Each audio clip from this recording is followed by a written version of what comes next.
go, I'm always with you.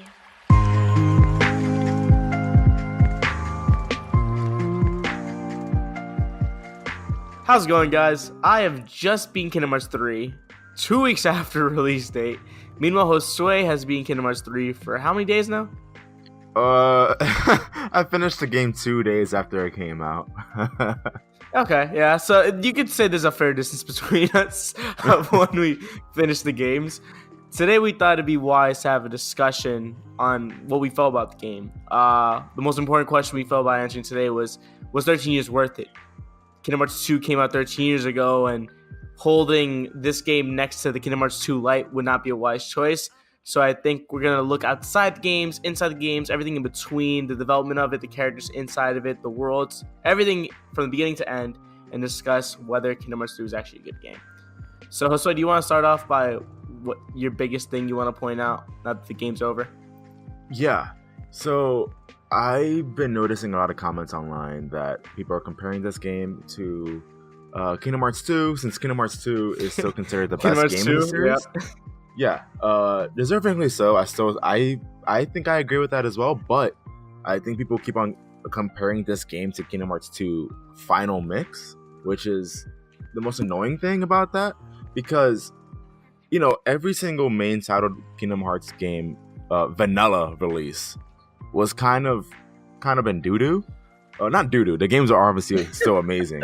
The core game is still obviously fantastic, but when you look at Kingdom Hearts 2 Final Mix, which gave us a bunch of different extra abilities, the critical mode, which everyone loves, the ability to stay only in level 1 the entirety of the game, 14 extra secret bosses, a bunch of extra post-game content, and it's just weird to compare this to that.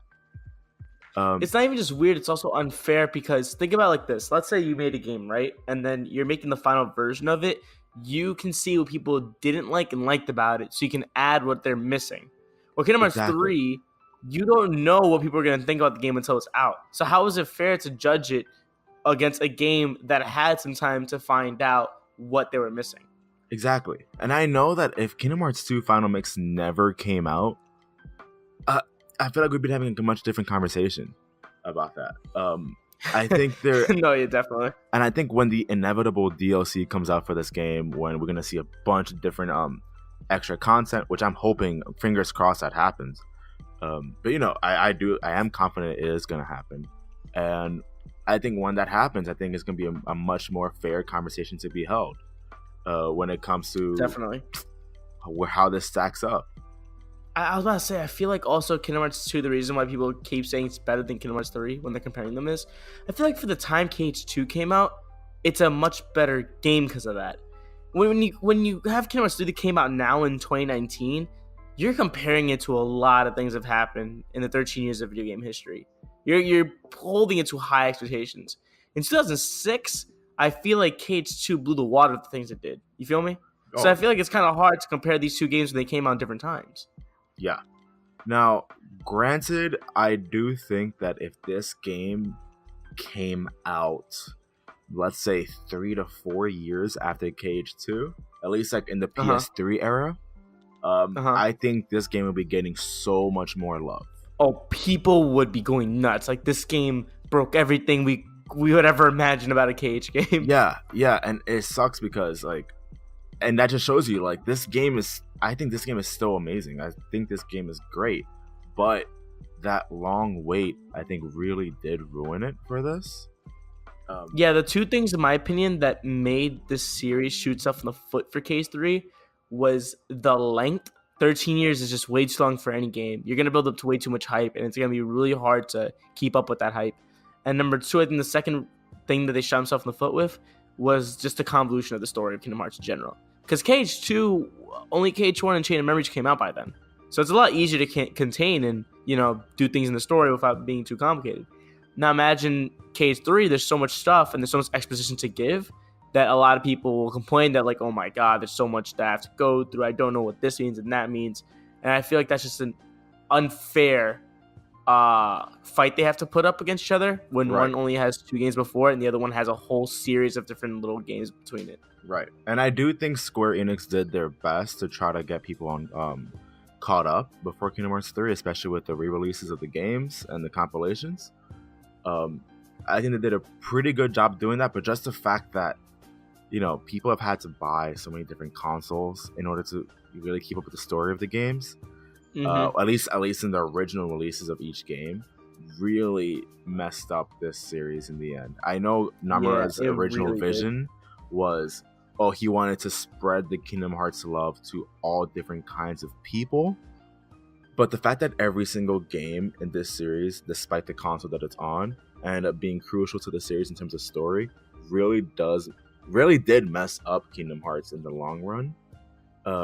So many people ended up just not playing all the games. I mean, I know I did. I played every single one, but such a constant complaint for the series from people ended up just being, why did I need to play all the games in the series in order to understand this game?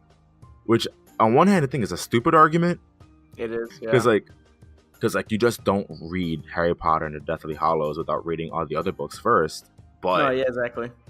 But I get that gaming is different in that, like... No, exactly. I was about to mention, I think the problem is it's a gaming issue, and also that the games are all spread through different consoles, and the size of each game is different, which is why it's such a hard argument to defend and fight against at the same time.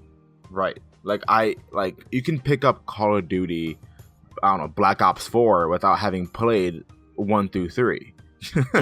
You know, like... At all, that isn't an issue, but for this, you can't just pick up Kingdom Hearts 3 and not have played the other ones. No, yeah.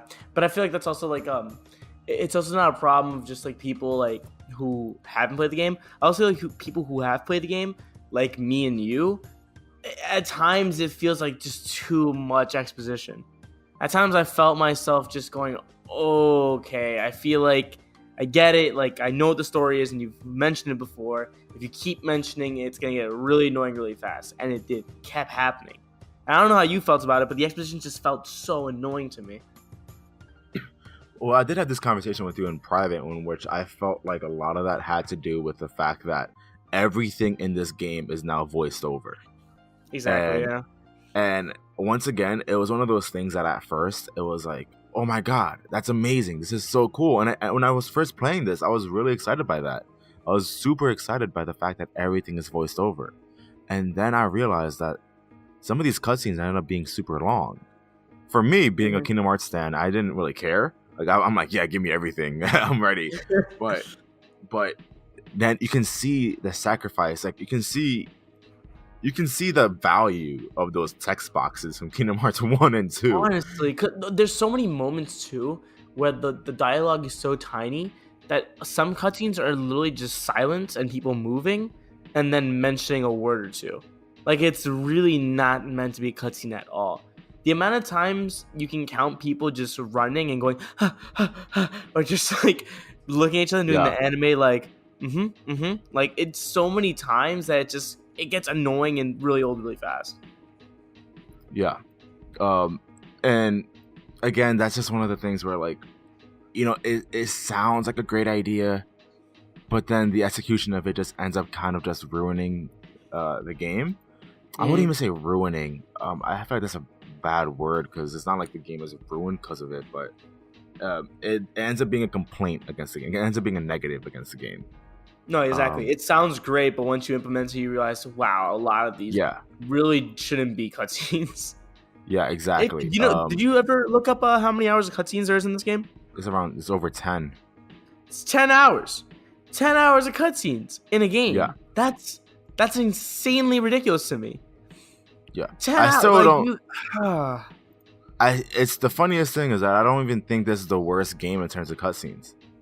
I still think it's Naruto Ultimate Ninja 3 or 4 that I played, and I had to experience a 40-minute cutscene, and at the end of it, a 40-minute cutscene, 40 minutes, and then at the end of it, I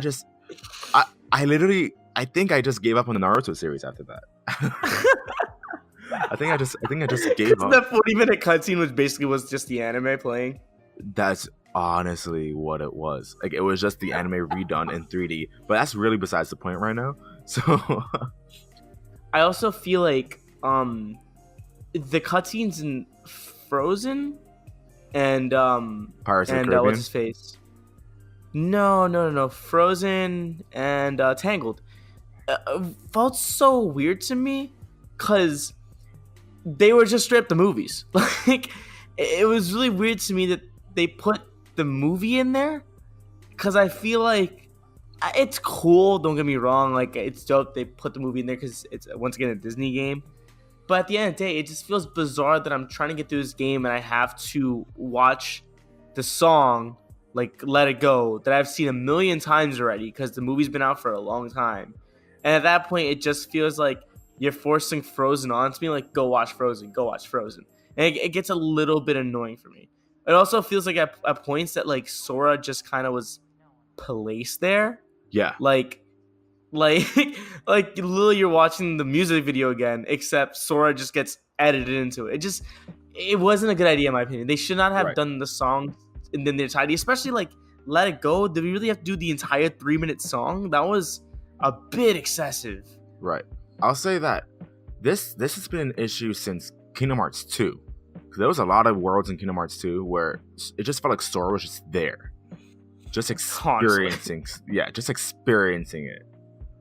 Experiencing the story of the worlds. And like, he didn't really do much. Like, obviously he did something, but like it just felt weird that it was just the Lion King plus Sora.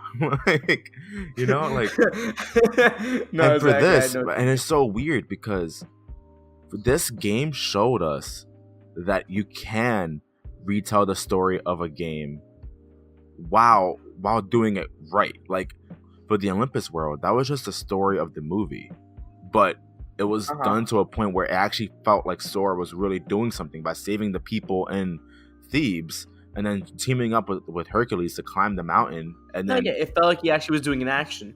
Yeah, and then the same thing happened with the Caribbean world, where like, yeah, it was a retelling of the movie, but at the same time it kind of felt cool in that, like, I felt like, I don't know, it didn't feel like that. It felt like Sora was really doing his thing. I don't know, to me, like, those were retellings of the movie done right compared to Tangled and Frozen. And even then, I think Tangled did a much better job than Frozen. At least the story, right? I mean, like, again, like, it was just Sora joining Rapunzel to go to the castle, just like in the movie. But at least he was with them, and at least it felt natural, I guess, to me. But oh god, Frozen just felt so bad, man. Oh man, that was it really did not feel natural at all. I felt like they had to come up with a world, so they came up with Frozen because it was a big box office hit. Yeah, like Sora barely had any connection to Elsa. It made sense to include Frozen. Like, I don't think that's the issue we're talking about. I think the issue just is that they just did a pretty bad job. Terrible job, man. Like, I told you this outside the podcast. Hans really did not need to be there. Oh yeah, like, because like he was there and you saw the back of his head one time, and then his face for a second, and then he disappeared. Like that felt like KH1 type of cutscene, and we're in KH3. Come on, we don't need that. Right.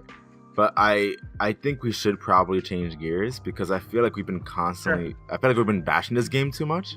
Because I think in the end, me and you both. Well, I really loved this game. In the end of the day, there's way more. At the end of the day, I still love the game, no matter what rating I give it, because it had moments where it made me feel like a kid again. And I think a lot of it boils down to the small details. Like, for example, one of the things that sold me on this game, like, even though I know the story of the Tangled world of the Kingdom of Corona could have been better, but God, when I went to Tangled World and you actually had little moments where you got to interact with Rapunzel, and like you had to help her with the birds, and you had to play with her in the water. They did nothing for the story. Like, you didn't even need to do that. You could have kept going. No, yeah. But just those little details. But it was still a nice little touch. Oh my God. That's what convinced me, like, dude, this is so nice.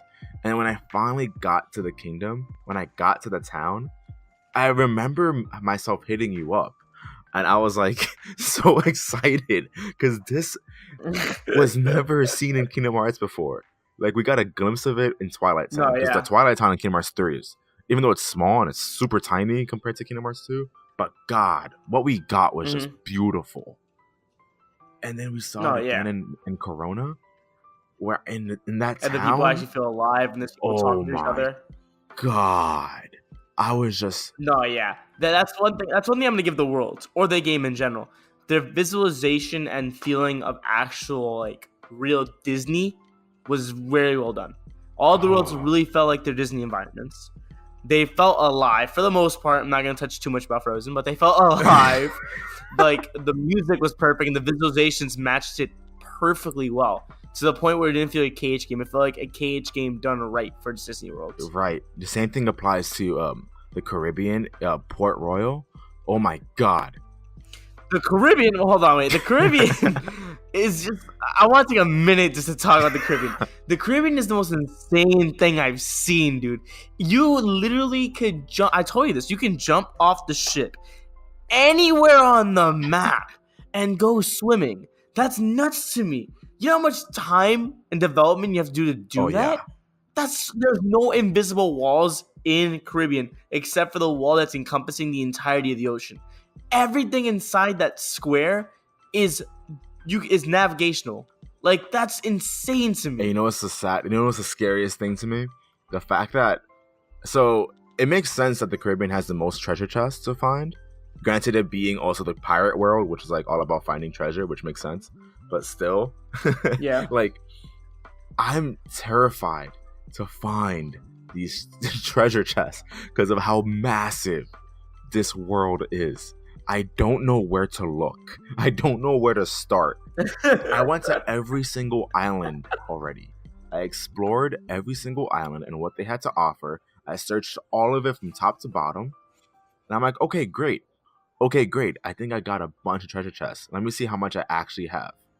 Because, there's a trophy for getting all the treasure chests in all the worlds.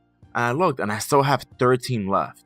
And at that point, I just said, I don't know what to do now. I don't know where to even look, where to start, what to do. So, screw me. I don't know. Story. I think the next big thing we need to talk about is the story, because I feel like that is both of you and my, like, our biggest positive in this game, because that's what drives us to play the game, that drives us to finish the game. You see what I'm saying? Right. Yeah. The story, in my opinion, starts off like great, 'cause you're like, oh, I'm back in Kingdom Hearts. Let's go. You get that 2.9, which I think was a great thing to do, because it just reintroduces you to the world of Kingdom Hearts. You go to Hercules World, all that stuff. It felt really, really, really good. And then you have... Dude, I'm sorry to cut you off. Just the self-references, the meta humor in this game was just so on point. Dude, freaking Kingdom Hearts 2.9, Virum Rex as a whole, as an existence, that was just when fantastic. When Axel said, we're wrapping up some plot points. I'm the most popular guy. That one, yeah. Yeah. But also, he was like, we had to wrap up some plot points. And then that's when Roxas and Ventus look at each other.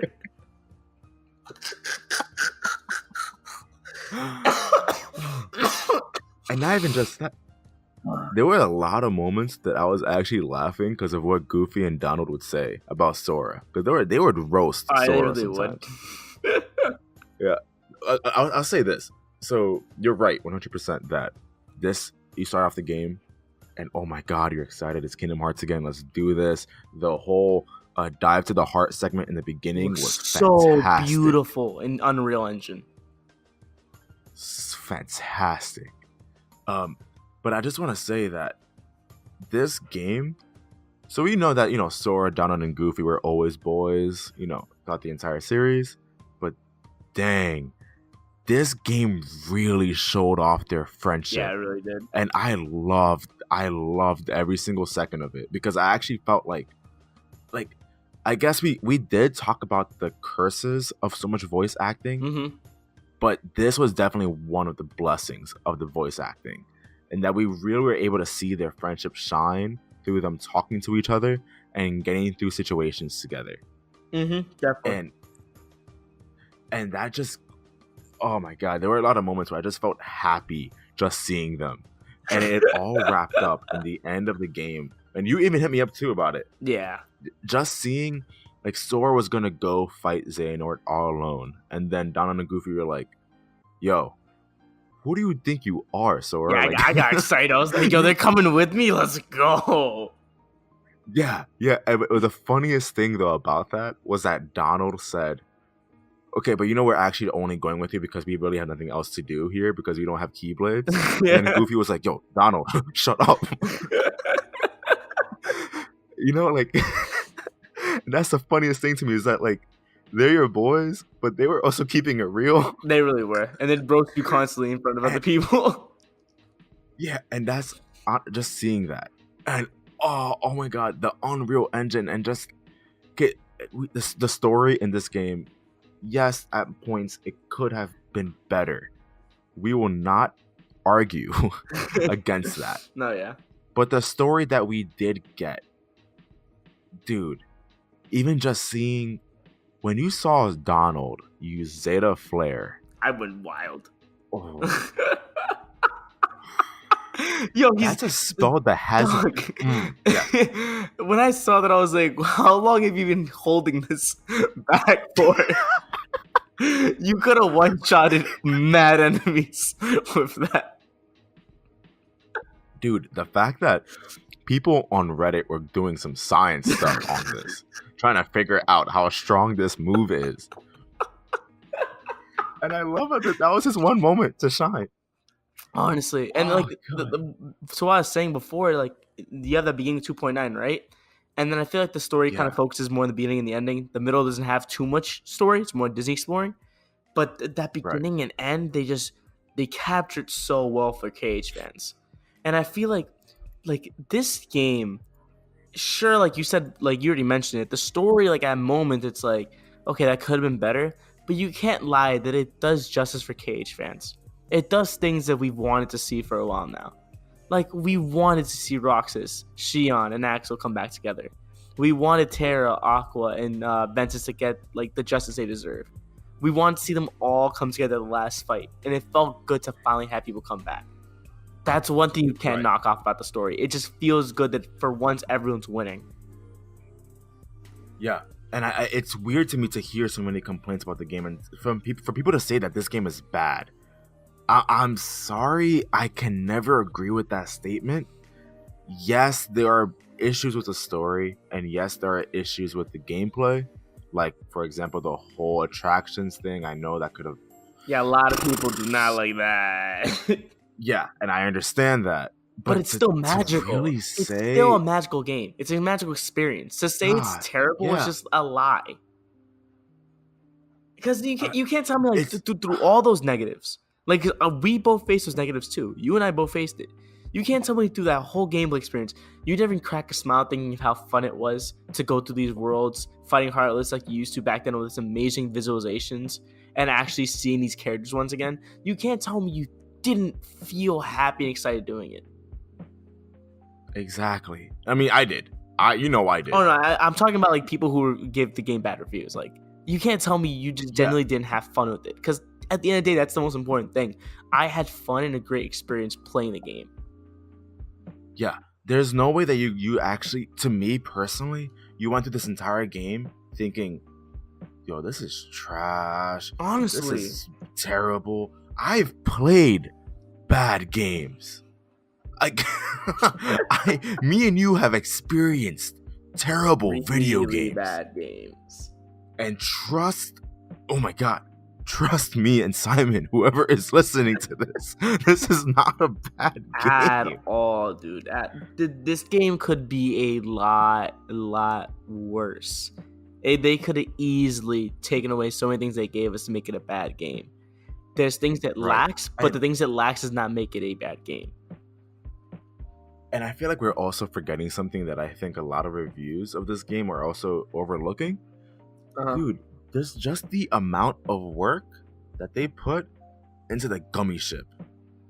They really did put a lot of Dude. work into that thing. That was an entire just side game. Have you seen the creations people have made just because of the system that they have to make gummy ships? Dude, that's gonna keep this game alive. Honestly. Really, some of the just the gummy ship and the photos, and just like, I don't know, lucky emblems. I don't know. Regardless, dude, the gummy ship in this game, that you can't get mad. Oh my god, they put so much effort into that. For someone like, I would even agree. I mean, I'll even admit, I'm not a type of person that really plays around with the gummy too much. That's not my cup of tea with the game is, but I still have to admit that it is still a fun game option to play for people who do like that. And the fact they put in that much time into an optional thing says a lot about the people who worked on this game. You can't knock off the amount of work they're putting into it. Right. And I'm finally getting through to playing and really, I guess, maximizing my experience with the gummy ship now, since I'm trying to platinum the game. And, you know, obviously, if I need to platinum it, I have to go through the gummy ship segment some more. Oh, definitely. And I'm finally at the last final boss for the gummy ship, and it's just so funny to me how Simon, you beat the entire game. And you didn't even need to do that. Like, Simon, there is an entire boss that I just didn't have to fight. Ship. No, dude. Oh my god.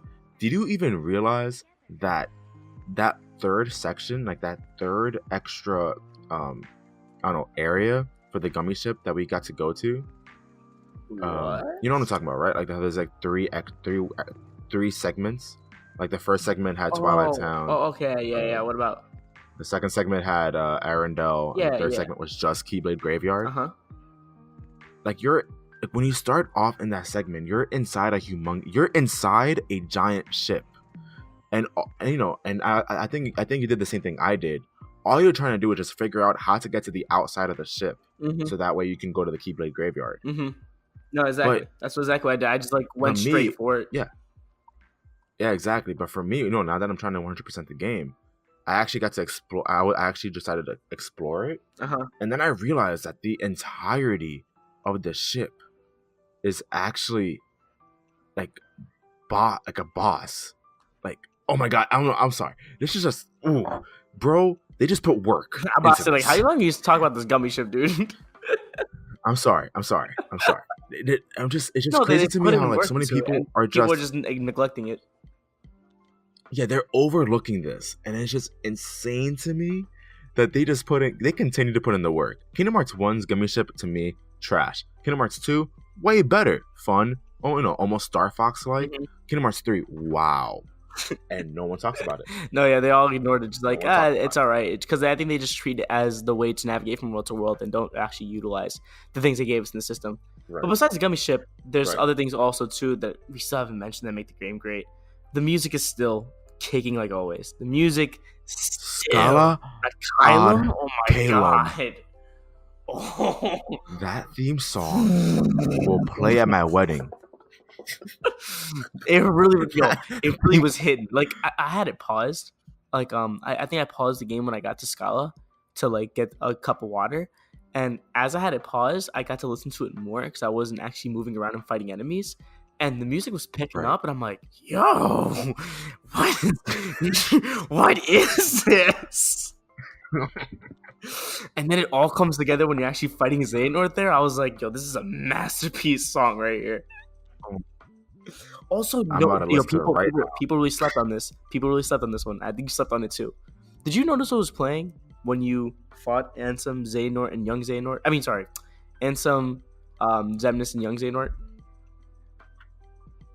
No, what was playing? All three of their themes. They intermixed all three of their themes, and it worked perfect. Really? You can hear a segment of each one of their themes in the song that was playing. What? Yes, and I was losing my mind. I was like, yo, I'm getting flashbacks right now, dog. I don't know how they did it, but you can hear each one's theme, a segment of it in the song that's playing. And you're like, why is this working right now? I need to listen to that song.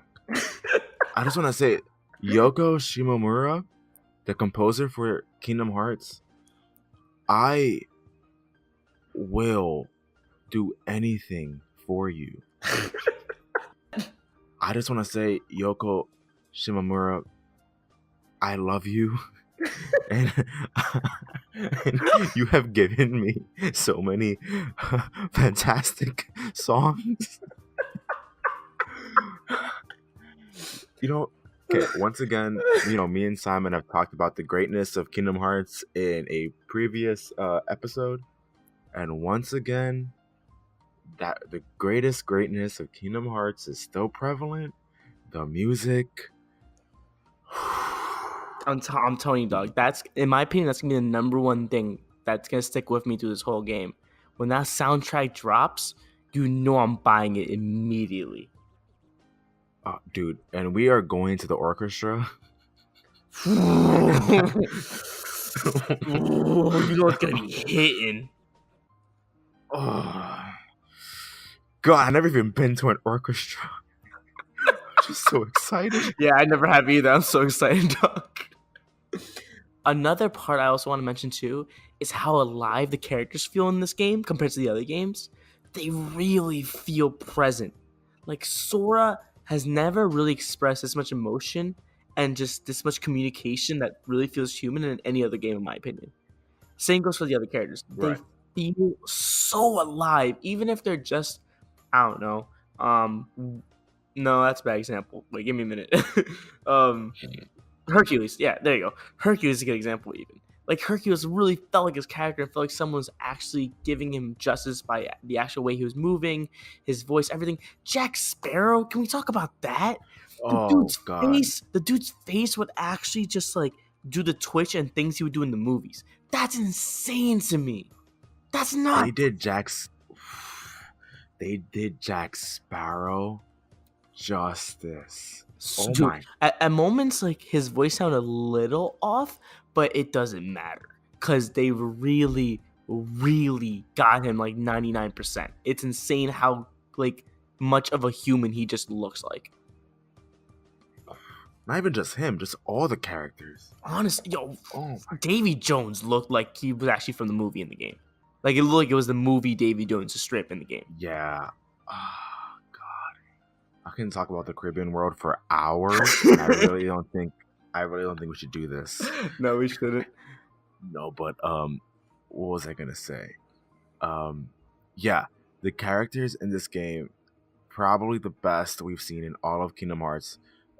Yes, some of the line delivery was kind of flat at times, but again, this is just another one of those blessings of the voice acting because we were able to see more of the characters interact because of it. Yeah, definitely. Again, obviously, once again, there are curses to the voice acting, but this is another positive. Huge positive. Huge. Humongous. The fact that we were able to see these characters just really interacting, really. Again, I mean, like, I guess we go back to my previous point about Donald and Goofy. Like, we see Sora interact with them so much more to the point where we really feel like, yo, those are the homies. That is the squad. Mm-hmm. And every single interaction with all the party members. I mean, I know you didn't like Big Hero 6 World, but dude, like, it's the whole Keyblade Hero 3. Like, Donald was like, why are you calling it? You know what I mean? No, like, Donald. Like,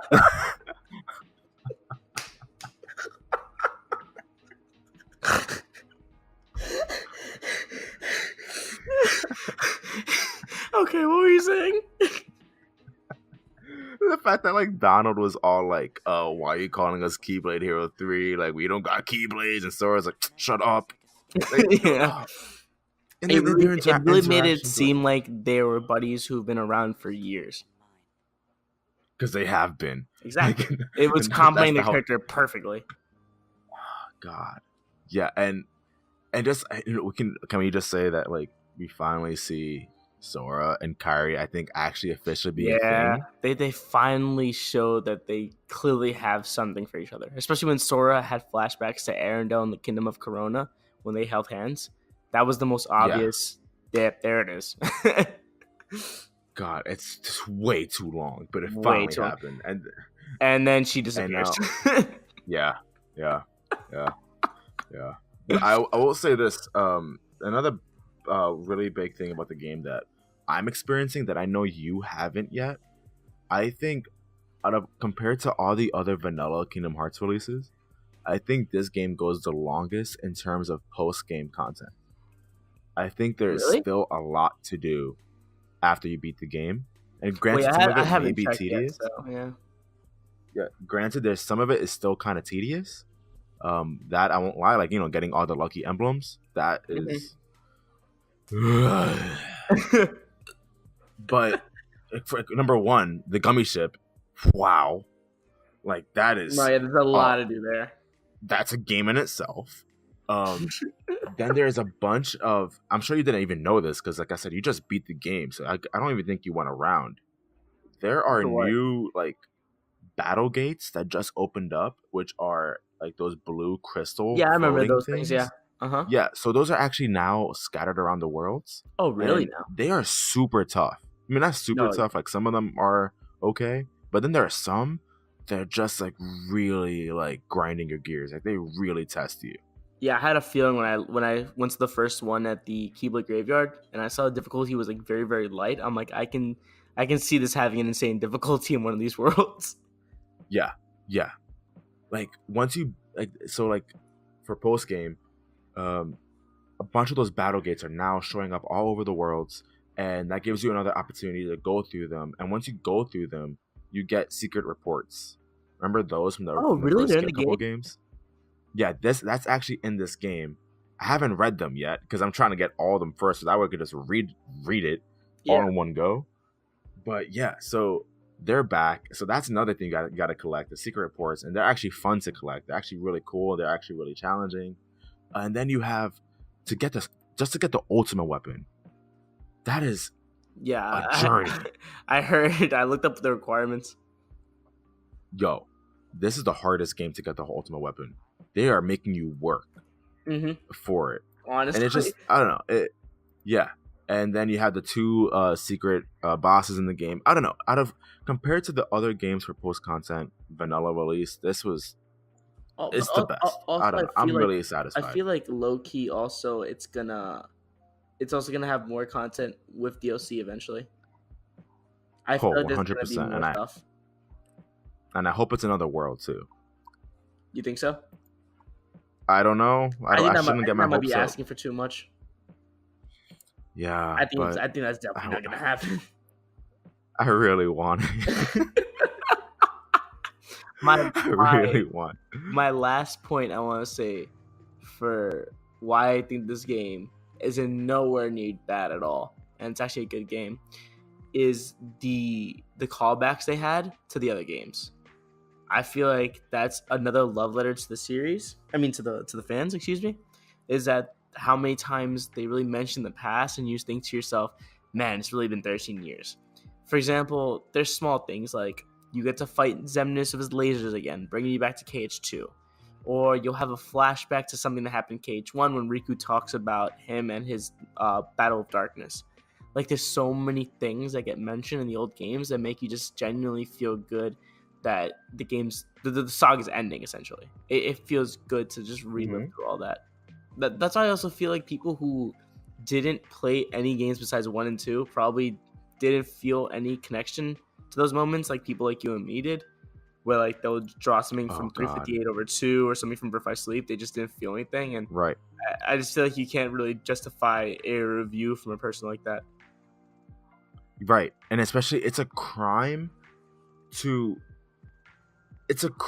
you to watch the ending of this game, seeing everybody finally happy, and you didn't experience the other games. Like, yeah. It's a crime to not realize how impactful the ending of the game is. Yeah, you have no idea why it means so much for Xion to finally be back. You don't even know who she is. You saw her for like 2 minutes in Kingdom Hearts 3. just seeing everybody happy, just seeing Sayax, Issa now, Yeah, no, what was him even being happy. No, yeah, seeing Issa come back, I was like, damn, bro, everyone's finally okay. This feels so good right now. Oh, and you know what? You know what was the moment that just had me like warm my heart? Just seeing. So I knew I was gonna see this. I knew I was gonna see Roxas, Axel, and Shion on the tower again. Like I knew that was gonna happen. I knew I was gonna see that. And I loved seeing Roxas in his old outfit. Whew, Yeah. his regular outfit. And then you finally see Axel in his new His outfit. actual outfit, which yeah. it is so sick. I actually really like it. Yeah, it really. And same thing with Shion. Shion's outfit matches her like. Anyways, it's a really good outfit, and I just see them, and then I see Sayax. I'm like, yo, don't. Oh, I was like getting sad, like sad, but just happy. And then I was like, no, but wait, what about the other three? And then you see them come out too. Yep. I remember texting you. I was like, dude, the whole Twilight Town gang is here. That really got me about to cry. I was like, damn, bro, Roxas finally got his friends. Dude, Roxas has an entire gang completely irrelevant from Sora. Yeah, that's actually realize that. Realize Roxas isn't friends with Sora. And his whole life revolved around him.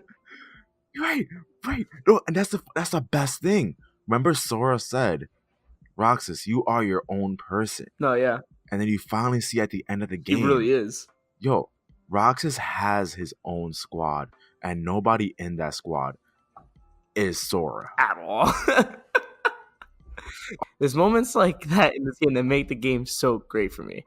And I feel like a lot of people just don't experience that, like you said. Which makes you just goes like, you just don't understand why it's so magical to us and why we think it's so great. Meanwhile, you think it's terrible. That's why I think no matter what, it's just great. So, but as a closing question, do you think 13 years was worth it? I'm gonna be that guy, and I'm really gonna say no. It really wasn't. Oh man! It made the emotions more impactful because we waited so long, but this is not something that should have lasted 13 years. I'll be honest. Man, yeah. I mean, I kind of answered this question earlier already. I guess when I said that if this game came out in the PS3 era, we'd be having a much different conversation. Oh, it'd be perfect. I think that's where this game should have came out. Yeah, but so 13 years worth it, maybe not, but I can never deny that, man, those 2 days, man, playing this game, I still felt so many waves of happiness. And honestly, this game, and I think I speak for a lot of people with this statement, I think this game came out at the perfect time for a lot of people. Why? I feel like a lot of people are just going through like dark episodes in their life, including me. Oh. You know what I mean? And I'm just oh, like Kingdom Hearts, thank you. Oh man, like that's why again, yes, this game could have been much better. Man, I can never get mad. No, yeah, I mean, I'm not mad at it. I'm just there's certain aspects of me because I feel like at the end of the day, I'm gonna see this game in a different light than you because I love this game, but I'm not gonna lie, some things about it did disappoint me. But I can never say I hate it. I can never say that it was terrible. I can never say that I wish it never came out. I just do think 13 years was a little too long, and certain things could have been better. But in the long run, I think it definitely deserves to be a core Kingdom Hearts game. It has its moments to make a Kingdom Hearts game. And at the end of the day, it makes us happy. So I feel like there's not much else we can really ask than that, to be quite honest. Right. And I will say this too. I am extremely confident that we will not be waiting as long for the next major installment in Kingdom Hearts. That's what I was telling you too. I remember when I started playing the game, I was telling you I have a suspicion that Kingdom Hearts 3 was being made parallel to the next game as well. That way when Kingdom Hearts 3 comes out, the next game wasn't going to come out too far after. Yeah, I kind of had a similar feeling. Just watching the secret ending, watching everything, I do think that we will be seeing Kingdom Hearts again pretty soon. Yeah. I'm not talking about next year. I'm guessing next year we're gonna be having our final mix version of this game, maybe. But I'm talking about, like, I think we will see where the story is taking us again pretty soon, and I'm really excited about that. I do think that we'll be seeing the future of Kingdom Hearts pretty soon. I hope so, man, because that epilogue really, I know I'm not the only one who thinks this, really got me thirsty for more content. Oh yeah, and stay tuned, because me and Simon will continue to talk about what the future of Kingdom Hearts may entail in our next episode. Until then, see you guys later. See ya. A scattered dream that's like a far-off memory. A far-off memory that's like a scattered dream. I want to line the pieces up. Yours and mine.